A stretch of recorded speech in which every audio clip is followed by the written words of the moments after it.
Depois eu vou passar limpo, ele vai ficar bonitinho, vocês vão se orgulhar depois que eu passar limpo.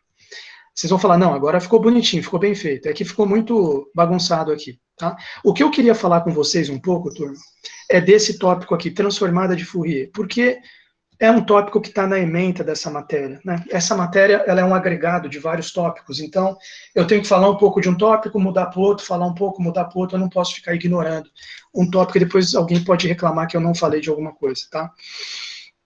Eu também fico pressionado com isso. Então, transformada de Fourier.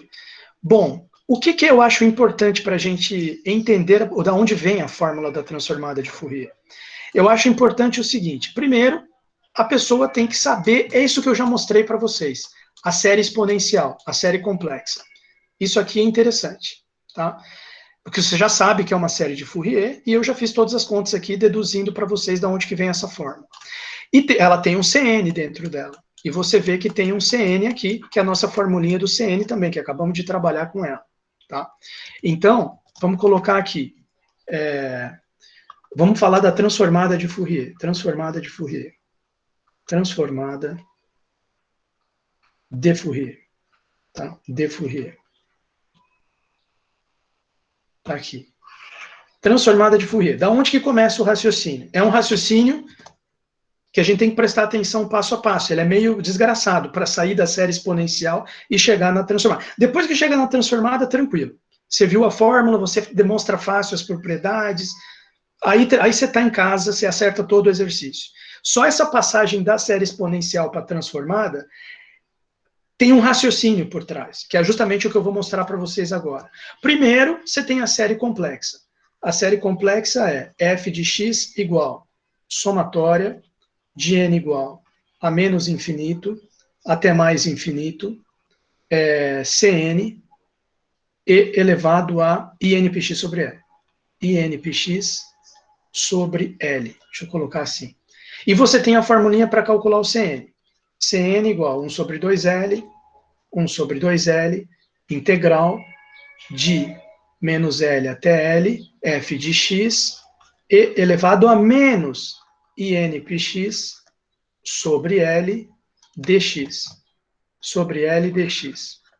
Tá lá, ponto final. Como sair disso aqui e chegar na fórmula da transformada de Fourier? Então, eu já deixei aqui na nota de aula para vocês, para a gente ver as ideias que estão envolvidas aqui. Ó. Na sessão anterior, mostramos como se pode passar da série trigonométrica para a exponencial. Vamos agora exibir um raciocínio, ainda que não seja considerado totalmente rigoroso, que nos permite ir da série exponencial de Fourier, que está aqui na lousa, para a transformada de Fourier, que será apresentada adiante. Nós vamos chegar nela. Considere uma função f de x representável por uma série de Fourier. Está aqui. Essa formulinha que eu já escrevi aqui. Tá? Olha só a ideia que está por trás. Podemos dizer que o conjunto dos coeficientes Cn, esses Cn's aqui, que definem a função f de x, né? Porque essa parte e elevado a INPX sobre L, ela vai aparecer para toda a função. É que nem o seno e o cosseno lá na série de Fourier. Aqueles senos e cossenos sempre tem. Pelo menos um deles, né? Tem algumas funções que ficam só com seno, outras só com cosseno. Mas não tem como variar aquilo lá. Tem sempre o seno e o cosseno na série de Fourier trigonométrica. Tem sempre essa exponencial na série de Fourier complexa. Lá, o que muda de função para função são os ANs e BNs. Aqui o que muda de função para função são os CNs, que você calcula eles a partir dessa integral. E repare que tem a f de x dentro da integral. Então, se você coloca aqui x quadrado, no lugar da f de x, sai certo CNs, para a função x quadrado. Se você coloca aqui x ao cubo, já vão sair outros CNs, que são os CNs da função x ao cubo. Então, digamos assim, são os CNs que definem a série de Fourier aqui da complexa da função f. Então, é justamente o que ele está falando aqui. Podemos dizer que o conjunto dos coeficientes Cn define a função f de x. Note que podemos pensar C como função de n. Esse Cn é como se fosse um C de n. O C1 é C de 1, o C2 é C de 2. Né? A função C de n é frequentemente chamada de espectro de Fourier de f de x. Então, eu vou fazer só um desenho aqui para ilustrar o que ele está falando. Vocês estão acompanhando aí o que eu estou falando, né, turma? Vocês estão acompanhando essa explicação que eu estou tentando passar para vocês? Vamos ver se tem alguém ainda aí. O pessoal ficou muito decepcionado comigo. Não, sim, não, estão aí. Eles estão aí. Eles estão fortes, estão firmes. Olha só, o que ele está dizendo aqui é o seguinte, você tem aqui o N, aqui seria o eixo N, e você tem aqui o C de N. C de N. Vou fazer um desenho para ilustrar aqui, ó. C de N, que são os CNs. Que são os CNs, tá? E aí como o N vai de menos infinito até infinito, você tem aqui, sei lá, o C de menos 3, o C de menos 2, vale tanto, o C de menos 1 vale aqui, o C de 0, sei lá, vale 0, aí esse outro C vale isso, C1, aí o C2 vale isso, aí o C3 vale isso. Quer dizer, esses Cs, quando você faz o gráfico deles é mais ou menos assim, ó, tá vendo? É um gráfico assim, o gráfico dos Cs. C-3, C-2, C-1, C0, C1, C2, C3, C4, C5. E o nome disso aqui é espectro de Fourier. Espectro de Fourier. Espectro de Fourier. De Fourier. De F. De F. Certo? Espectro de Fourier de F. Bom, repara que a gente poderia chamar ele de um espectro discreto de Fourier, né? Tá pingando aqui os pontos, né? Não tá uma curva assim contínua, né? Isso aqui é uma curva contínua. É um conjunto contínuo de pontos aqui, vamos dizer assim. Isso aqui é um conjunto discreto de pontos, né? Vamos pensar a palavra discreto como o contrário de contínuo, né? Que nem em análise matemática. Então, olha só a ideia. Então, quer dizer, a série de Fourier, tanto faz se é trigonométrica ou complexa, exponencial, a série de Fourier, ela gera um espectro de Fourier discreto, uma chuva de pontos, como espectro de Fourier da função. Então, a ideia da transformada é a seguinte, ó. Ele não falou isso aqui, mas eu vou falar, ele vai já fazer esses raciocínios aqui. A ideia é a seguinte, duas características da série de Fourier. Uma eu já falei, o espectro de Fourier é discreto. A outra característica, ela fotografa a função de menos L até L. Então, ela pega ali num intervalo de comprimento finito. A função está de menos L até L e ela é periódica com período 2L. Ela fica se repetindo fora desse intervalo. Essas são duas, vamos pensar assim, turma, essas são duas características que, ao mesmo tempo, é meio que uma limitação da série de Fourier. Você está pegando a função só de menos L até L e ela tem que ficar se repetindo depois. Ele já começa por aí. Você está fotografando ela só aqui no meio, não está pegando... Quer dizer, aí, como ela fotografa só no meio, a gente fica brincando só com função periódica. Por quê? Porque a função periódica não tem importância de você ter fotografado só no meio. Nos outros intervalos ela vai se repetir, ela vai ser a mesma coisa. Mas você fica, de certa forma, limitado à função periódica, de período 2L, na série de Fourier. Né? Outra coisa, o espectro que gera é um espectro discreto, é aquela chuva de pontos, CN. Então aí, vamos pegar essas duas características e brincar com elas, para poder chegar na transformada de Fourier. Brincar como? Vamos imaginar que eu não quero pegar mais uma função de menos L até L. Eu quero pegar uma função de menos infinito até infinito. Certo?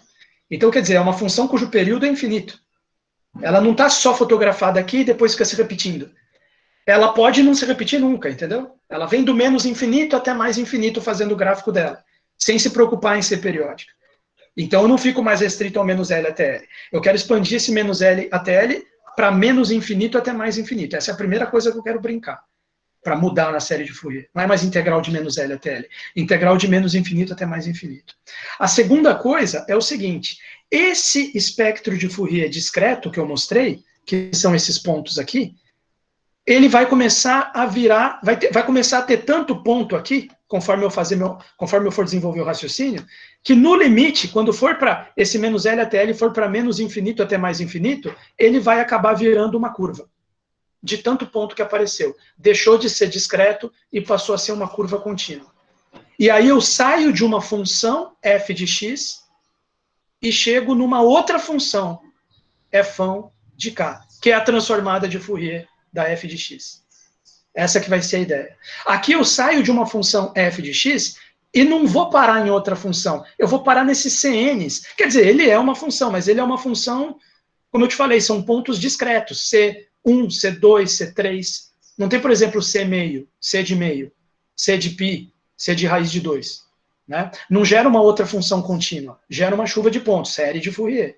Na transformada de Fourier, eu quero sair do f de x, que está aqui, e quero chegar num fão de k, numa outra função. Certo? Numa outra função, que vai ser contínua também. Ela vai ser a transformada de Fourier, em vez de ser série de Fourier. Certo? Então, eu estou te mostrando a ideia teórica que está por trás desses raciocínios que ele vai fazer agora. Mas você já vai saber, a hora que a gente entrar aqui nos raciocínios, você já entra aqui sabendo que, por que ele está fazendo isso aqui, essas contas? Guarda as duas coisas que eu te falei. Uma, ele quer sair dessa limitação de menos L até L e ir para menos infinito até mais infinito. Essa é a número 1. Número 2, como consequência disso que ele quer fazer, ele vai sair desses CNs, que são pontos discretos, e vai acabar chegando numa curva CN. Uma função f de x que tem uma curva vai gerar uma outra curva CN, que aí não vai mais chamar mais de CN, vai chamar de fão de k. E esse fão de k, em vez de ser chamado de série de Fourier, da função f de x, vai ser chamado de transformada de Fourier, da função f de x. Assim como aquele fão de S era a transformada de Laplace da função f de t. Não era a série de Laplace, era transformada. A função f de t gerava uma outra função fão de S, que era a transformada de Laplace da f de t. Aqui agora ele vai montar um esquema que você vai sair do f de x, e em vez de parar na série de Fourier do f de x, que são aqueles CNs, você vai parar numa transformada de Fourier, fão de k. Como que vai mudar a série para transformada? Já expliquei a ideia que está por trás. É pegar esse menos L até L e jogar para menos infinito até mais infinito. Claro que tem que ter um jeito de fazer isso aí. Não pode só chegar e trocar o L por infinito. Por que não pode só trocar o L por infinito, professor? Seria uma boa pergunta. Olha por que não pode trocar só o L por infinito. Olha como é que é a fórmula do CN. Se eu só meto infinito aqui no lugar do L, 1 sobre infinito, zera. Entendeu? Vai dar zero o CN. Vai dar tudo zero. Né? E outra que você também, aqui vai ficar menos infinito até mais infinito, você não sabe se isso aqui converge, tem também esse problema. Mas além desse problema, você tem o problema que aqui já deu 1 sobre infinito que zerou aqui fora. Então fica um 0 vezes uma coisa que você não sabe se converge, se você só substituir infinito direto. Tá? Então não é só chegar e substituir. Aqui, ó, você coloca o infinito direto aqui, e elevado a zero, que é 1. Entendeu? Sumiu aqui a parte exponencial. Então não é só substituir o infinito aqui no lugar do L. Tem que fazer algum raciocínio. Vamos ver esse passo a passo aqui. Eu já deixei digitado para não ter que ficar copiando tudo na lousa, né? Então ele faz o seguinte. Eu peguei isso aqui do livro do Butkov, depois eu mostro para vocês aqui. Ele define uma variável k, introduz uma nova variável k, que é nπ sobre L. Π é constante na matemática, L é constante, aquele intervalo menos L até L, e o n vai variando, de menos infinito até mais infinito. Tá? Então, é como se fosse menos 3π sobre L, menos 4π sobre L, 2π sobre L, então, e isso é a variável k, tá certo? Bom, então é k de n? Sim, é k de n. Para cada n você tem um k. Né? Chamamos k de frequência. Se L for grande, então as frequências serão muito próximas. Essa é uma observação interessante. Se eu aumento o valor de L, a diferença entre as frequências Kn vai diminuir. É aquilo que eu falei aqui para vocês, de que os pontos vão começando a chegar cada vez mais perto um do outro. É como se estivessem aparecendo mais pontos aqui, até tender para uma curva. Né? Mas calma lá. Né? Vamos entendendo passo a passo. Kn, conforme eu aumento L, a diferença entre os Ks vai diminuindo. Né? Você pode ver isso até nessa fórmula. O que seria um ΔK? Seria um K de um certo N, sei lá, vamos colocar 5π sobre L, por exemplo, menos um K de um outro N, menos 4π sobre L. Né? Claro, você não precisa pegar 5 e 4, você pode pegar 10 e 7, você pode pegar 18 e 11, você coloca dois N's diferentes aqui, surgem dois Ks, um menos o outro, dá o ΔK. Então, no fundo, você pode dizer o seguinte, ó, ΔK é igual a π sobre L vezes um ΔN. Né? A gente pode até fazer na lousa aqui essa conta para você ver. Ó. Por exemplo, você tem aqui um K que vem de vamos colocar assim, de um N1. Ele é igual a N1 π sobre L. Π sobre L. E você tem um outro K que vem de um N2. Isso aqui é igual a N2 π sobre L. Então, o que seria o ΔK? O ΔK seria igual, vamos dizer, Kn2 menos Kn1. Kn2 menos Kn1. Isso aqui é igual a quanto? Isso aqui é igual a N2π sobre L, N2π sobre L, menos N1π sobre L. Tá lá. E se eu colocar o π sobre L em evidência, isso aqui fica π sobre L vezes N2 menos N1. Esse N2 menos N1 é o ΔN. Então, isso aqui é igual a π sobre L vezes ΔN. Juntando as duas pontas, ΔK é igual a π sobre L ΔN. Só para familiarizar com a fórmula, tá? ΔK é igual a π sobre L ΔN. Está gerando uma relação entre os n's que a gente já tem da série de Fourier e essa nova variável k que acabou de surgir. Tudo bem, vamos adiante. Para valores seguidos de n, se você pegar dois valores seguidos, o ΔN é 1, né? Tipo 2 e 3. 3 menos 2, se eu pego N1 igual a 5, N2 igual a 6, 6 menos 5 dá 1. Então, ΔN é 1, fica só π sobre L. Né? Para valores seguidos de n, ΔK igual a π sobre L. Beleza. Até aí tudo bem. De modo geral, se L for grande, então ΔK será pequeno. Você vê isso claramente aqui, ó. Quanto mais eu aumento aquele L, do menos L até L da série de Fourier, quanto mais eu vou expandindo esse intervalo, o π está travado constante, é uma constante, né, π. O L vai aumentando, o ΔK vai tendendo a zero, né? Ou, se você preferir, ele vai virando um dk de uma integral. Olha que interessante, né? O ΔK vai virando um dk. A gente pode pensar assim também, conforme L vai crescendo. De modo geral, se L for grande, então ΔK será pequeno. Com esta mudança de escala, podemos especular sobre a possibilidade de um espectro de Fourier contínuo, porque os n são fixos, com distância 1 um do outro. C1, C2, C3.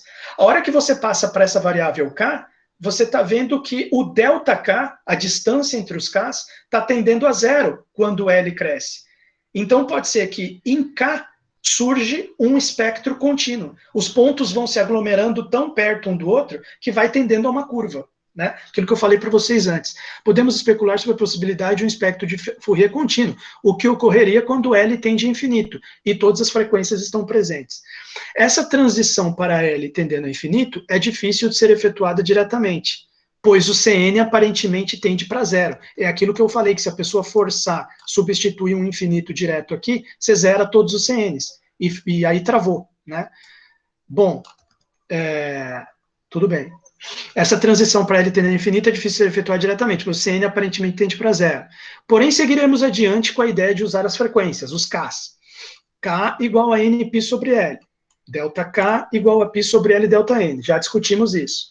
Os valores adjacentes de K são obtidos fazendo-se ΔN igual a 1. Sim, valores adjacentes de K, os Ks vêm dos Cs.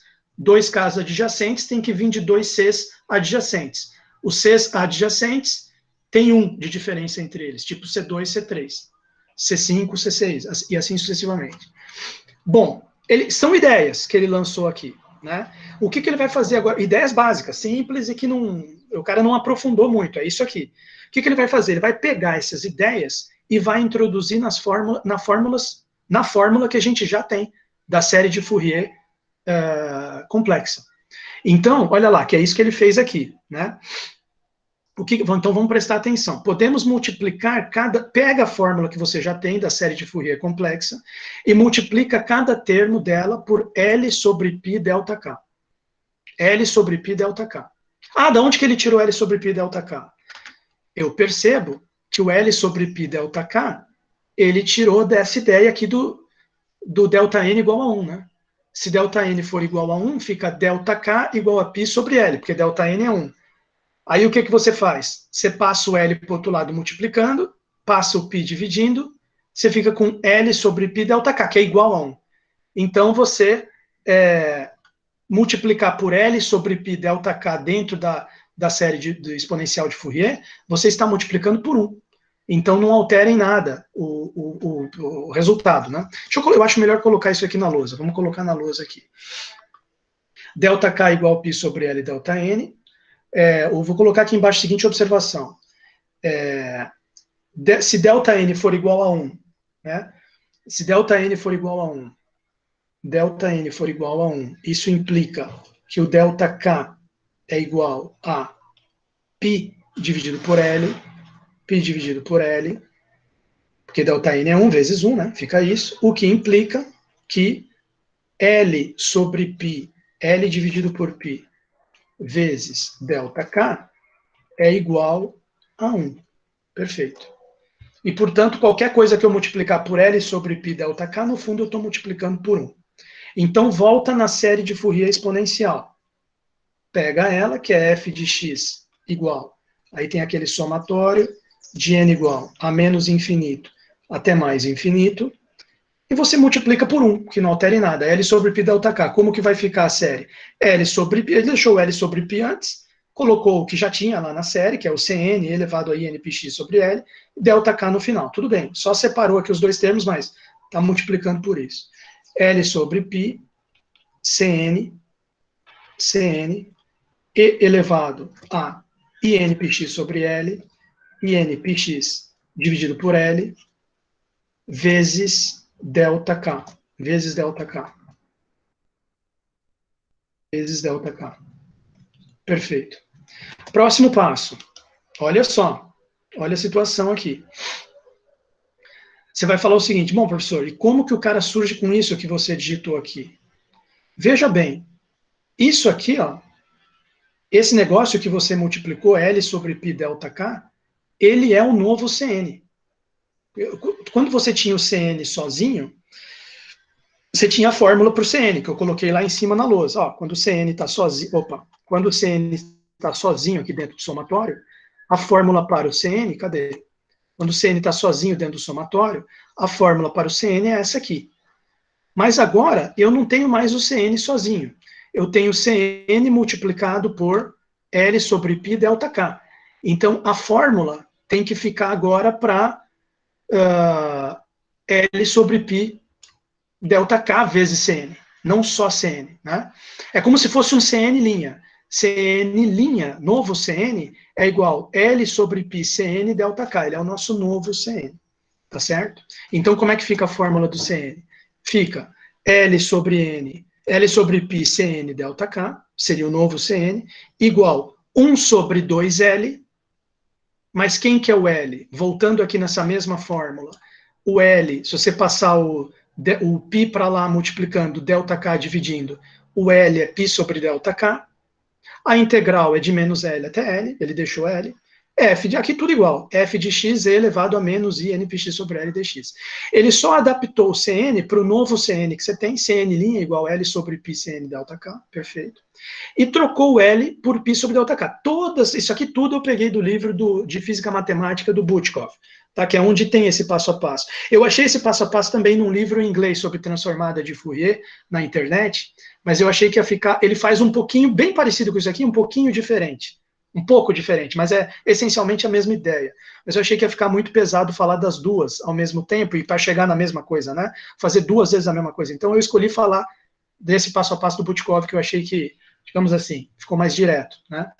Mas depois eu posso passar para vocês também digitado, eu digitei em PDF do outro livro, eu posso colocar depois para vocês lá na sala de aula virtual. Mas é assim mesmo, é uma tranqueira, o cara pega a série exponencial e vai fazendo essas substituições até chegar na fórmula da transformada, não estranhe, tá? Então vamos lá, novo Cn, L sobre π Cn ΔK. Vamos adaptar a fórmula do Cn aqui. Deixa eu passar aqui para cima que eu já vi que acabou de novo meu espaço aqui. L, novo Cn, né? Eu v'ou colocar assim, Cn', novo Cn, é igual L sobre π Cn ΔK. São aquelas coisas que eu multipliquei lá dentro da série.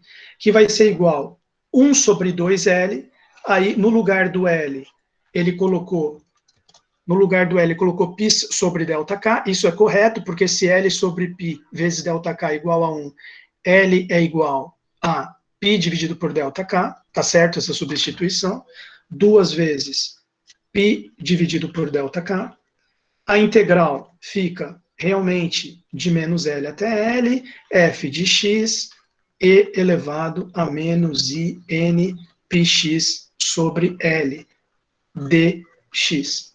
Tá lá. Bom, e daí? É o que você pode perguntar. E daí que acontece o seguinte, olha só o que ele faz aqui para diante.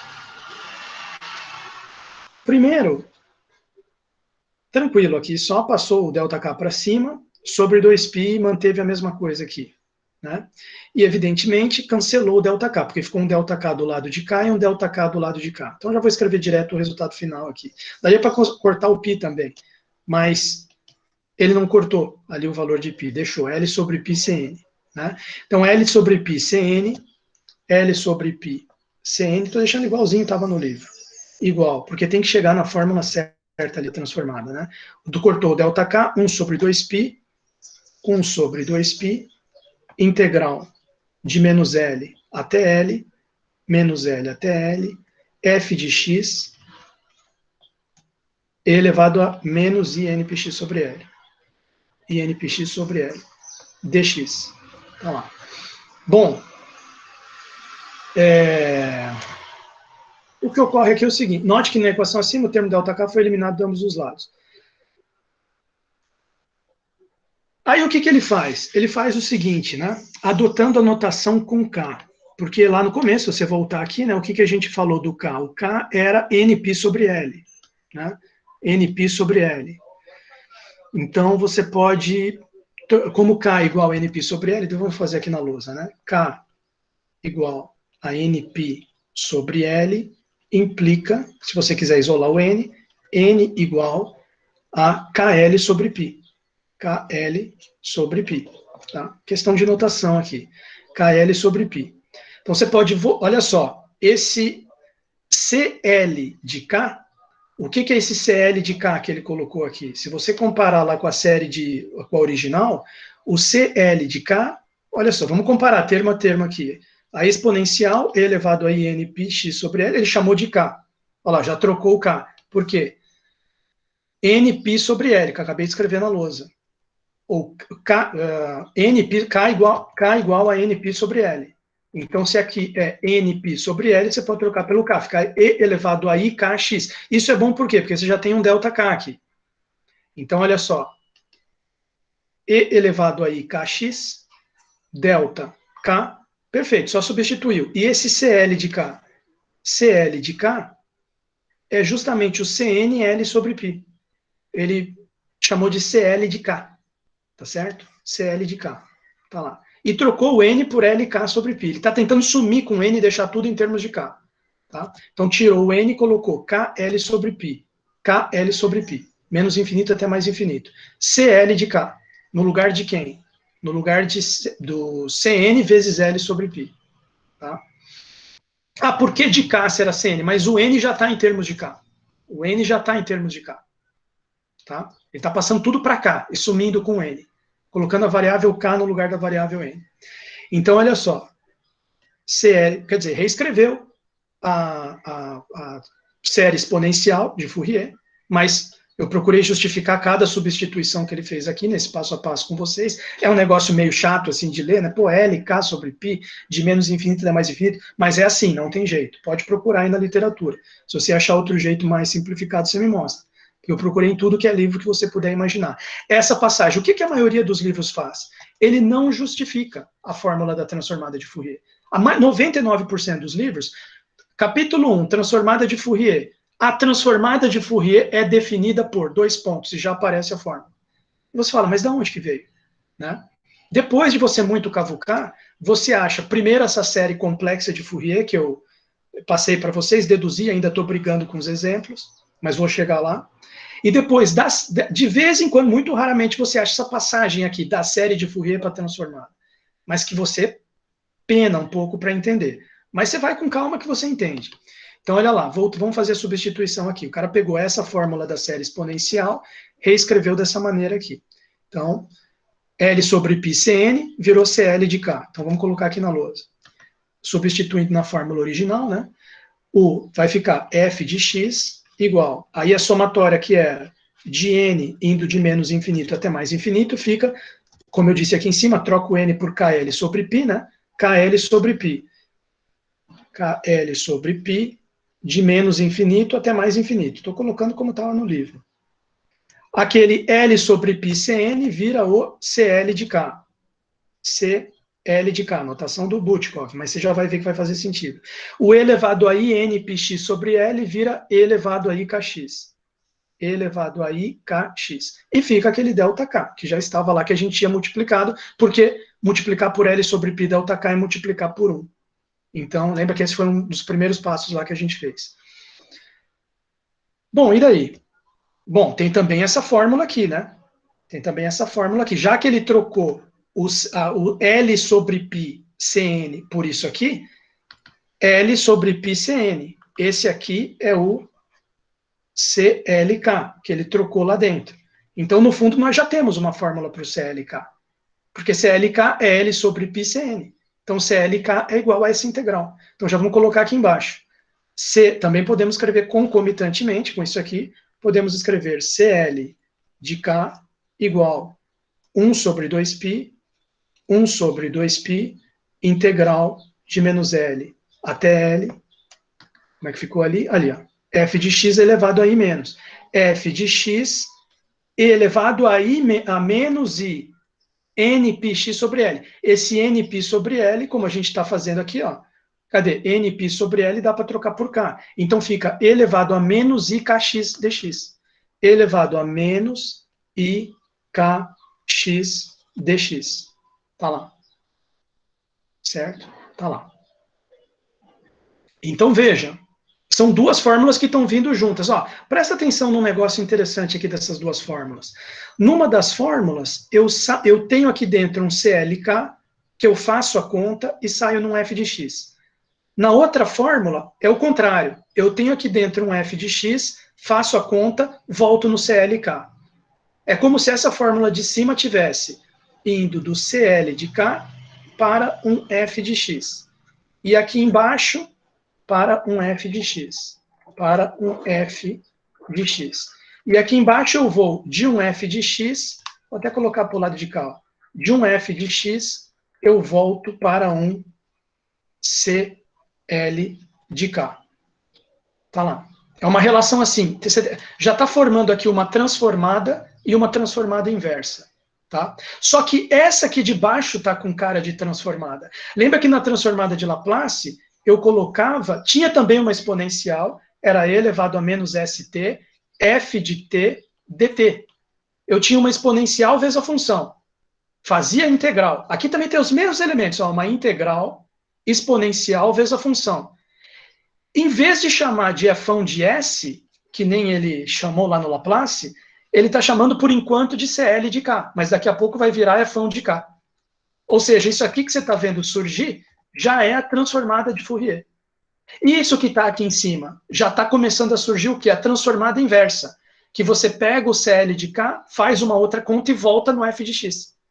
Então já está aparecendo aqui uma transformada embaixo, aqui na linha de baixo, e uma transformada inversa na linha de cima. Pouco a pouco a gente foi caminhando para isso. Mas ainda não chegamos, ainda não está perfeito. Ainda falta alguma coisa, vamos ver o que ele vai fazer. Falta esse negócio aqui para infinito, né? Que a gente está falando o tempo inteiro do L ser mandado para infinito. Então vamos ver aqui. Se fizermos agora L tendendo para infinito, temos eu copiei do livro isso aqui, ele coloca a esperança entre aspas. Temos a esperança de que o somatório acima se transforme numa integral. Por que a gente tem essa esperança que ele se transforme numa integral?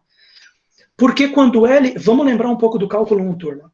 Quando L tende para infinito, o que acontece com esse ΔK? Olha lá, ele tinha comentado isso, né? Vamos voltar um pouquinho aqui, aqui, ó. O L tende para infinito, o ΔK tende para um DK, tende para zero, como eu tinha falado para vocês. Então, é como se fossem aquelas somas de Riemann que a gente aprende no cálculo 1. Aquela que você quer fazer a integral de uma função, vou até fazer o desenho aqui para os alunos se lembrarem.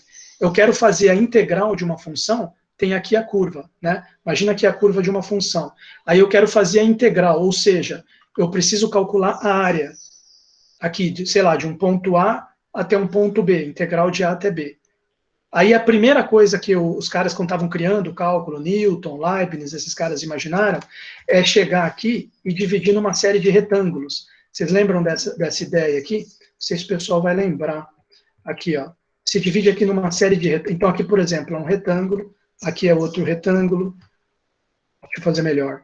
Eu estou desenhando aqui para você ver o que está acontecendo ali naquela formulinha. aqui é outro retângulo, aqui é outro, aqui é outro.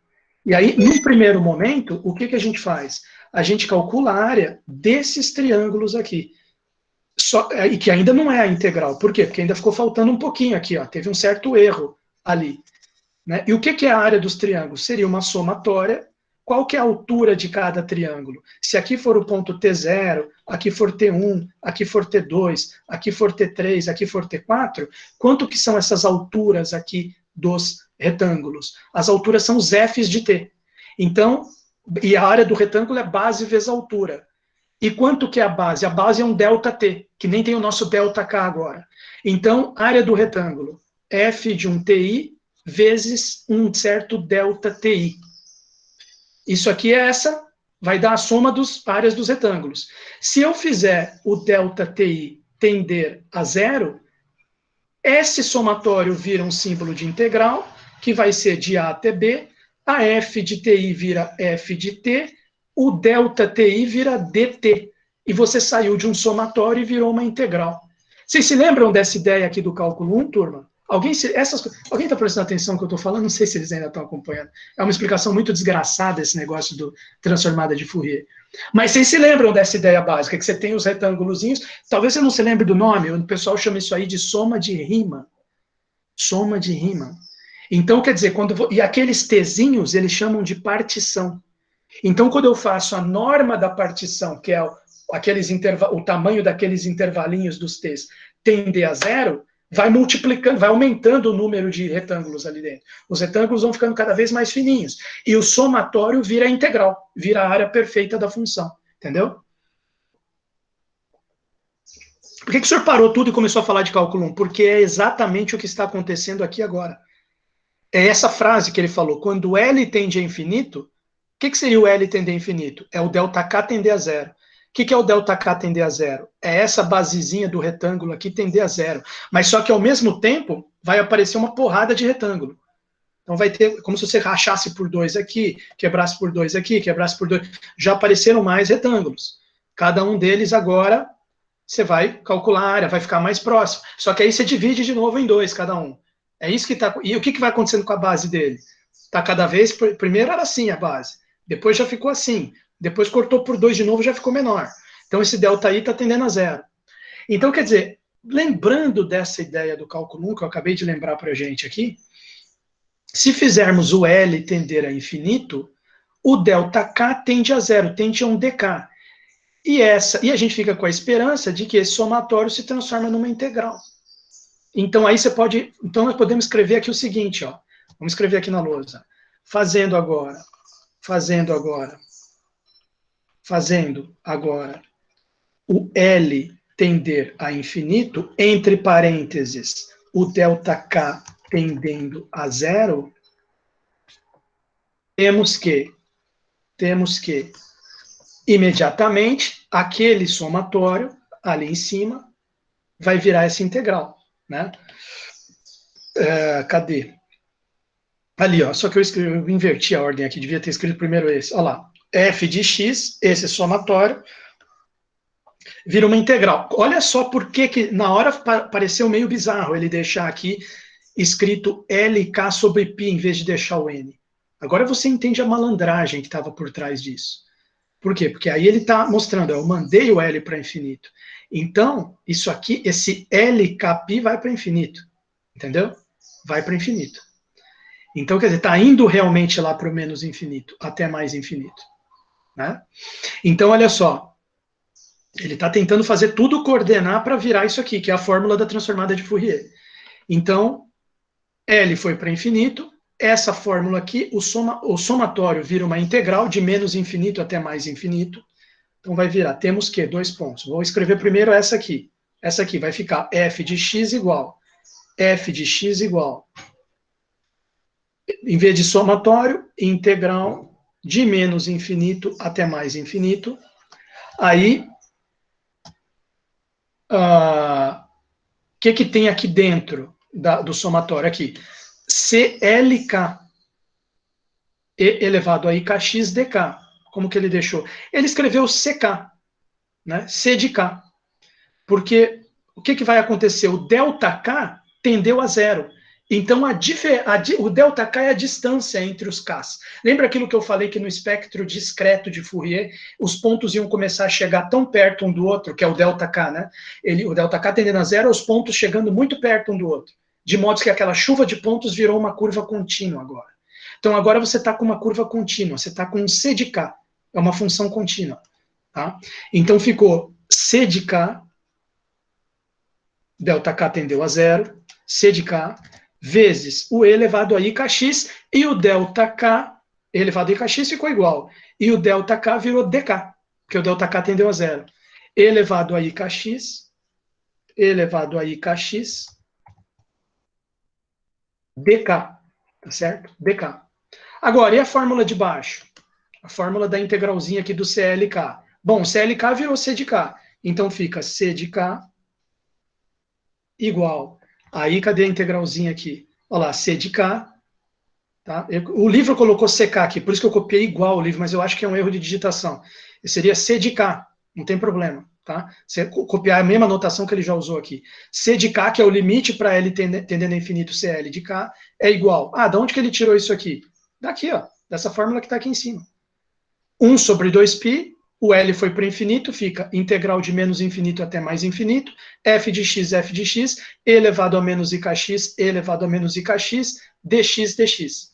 Só fez confusão, na minha opinião, na minha humilde opinião, fez confusão aqui com a notação, já que usou C de K aqui, poderia ter deixado C de K aqui também, sem problema nenhum. Eu vou deixar C de K. C de K igual 1 sobre 2π, 1 sobre 2π, integral de menos infinito até mais infinito, f de x elevado a menos ikx, f de x elevado a menos ikx, dx. Certo? Então, aqui, ó, que nem eu tinha feito ali na lousa acima, você tem uma fórmula que sai de um C de K e vai para um f de x. Aqui você tem uma fórmula que volta de um f de x para um C de K. Para um C de K. Então você já percebe, as duas são integrais.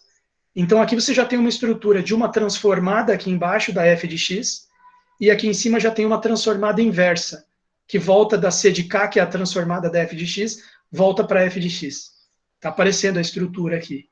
Tá? Falta só chamar o C de K de f de K, né? Então, na notação moderna, temos, aí eu peguei do livro do Edmundo, tá? Na notação moderna temos, em vez de chamar de C de K, chama de Fão de K, para ficar análogo àquele Fão de S da transformada de Laplace. Outra coisa que eu preciso comentar aqui, eu vou mostrar para vocês que tem livros, eu estou com os livros aqui, eu já vou mostrar, tem livros que deixam a notação 1 sobre 2π, por exemplo, aqui na transformada deixa 1 sobre 2π, fora da integral. E na transformada inversa, não deixa nada. Mas você pode ter livro que inverte isso aqui, deixa 1 sobre 2π aqui embaixo, e aqui sem nada. Tá? O livro do Edmundo, por exemplo, e o livro do Butikov, os dois, ele deixa 1 sobre raiz de 2π nas duas. Professor, por que é possível brincar com esse 1 sobre 2π, deixar ele para cá, ou dividir ele em dois e deixar 1 sobre raiz de 2π, 1 sobre raiz de 2π? É possível pelo seguinte, o que você precisa é que quando você fizer a transformada da transformada, volte na função. Tá? Por exemplo, aqui eu fiz transformada do F'inho, foi para o Fão. Se eu fizer transformada do F'ão, tem que voltar no F'inho. Você entendeu? Tem que dar F, isso aqui tem que ser, eu deveria ter escrito aqui, igual a F'inho de X. Assim como o transformada do F'inho deu F'ão, a transformada inversa do F'ão tem que voltar no F'inho. Então, se eu aplicar duas transformadas na sequência, né, eu preciso voltar na função f de x. Eu pego o f'inho de x, faço uma primeira transformada. Depois eu faço a transformada dela. A transformada da transformada. Tem que voltar na função f'inho. Tá certo? Então, é uma maneira que tem de entender isso aí. Né? É uma maneira que você tem de entender isso. Olha lá.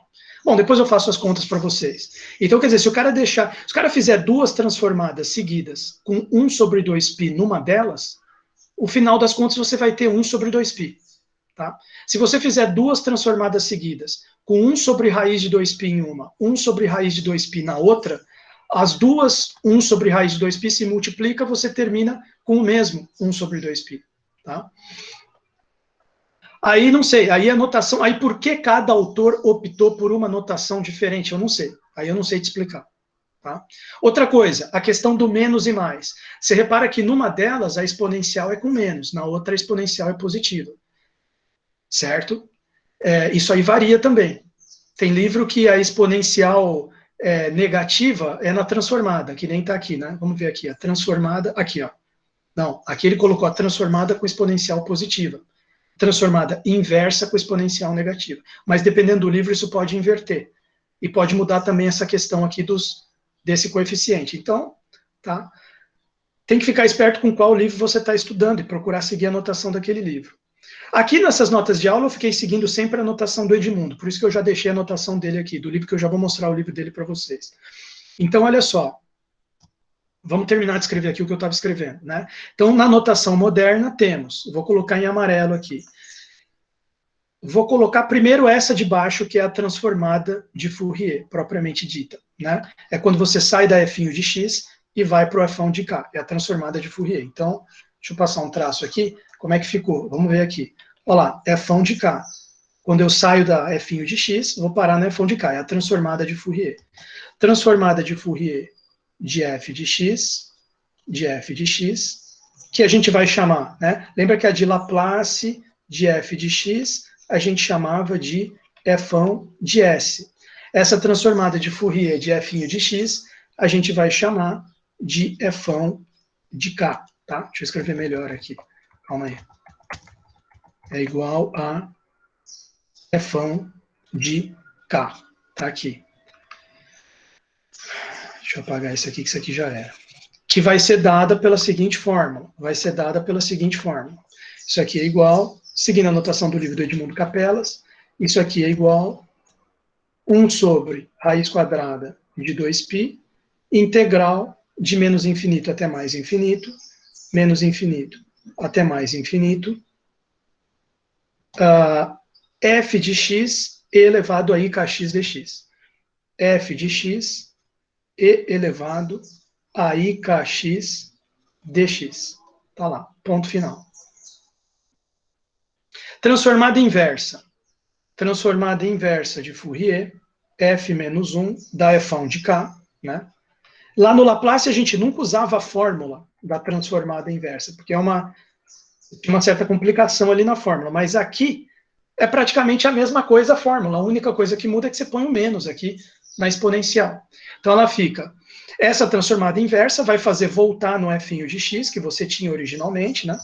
f' de x, que é igual 1 sobre raiz de 2π, integral de menos infinito até mais infinito, f' de k, e elevado a menos ikx dk. A integral aqui em k, né? Olha lá. Integral em x, integral em k.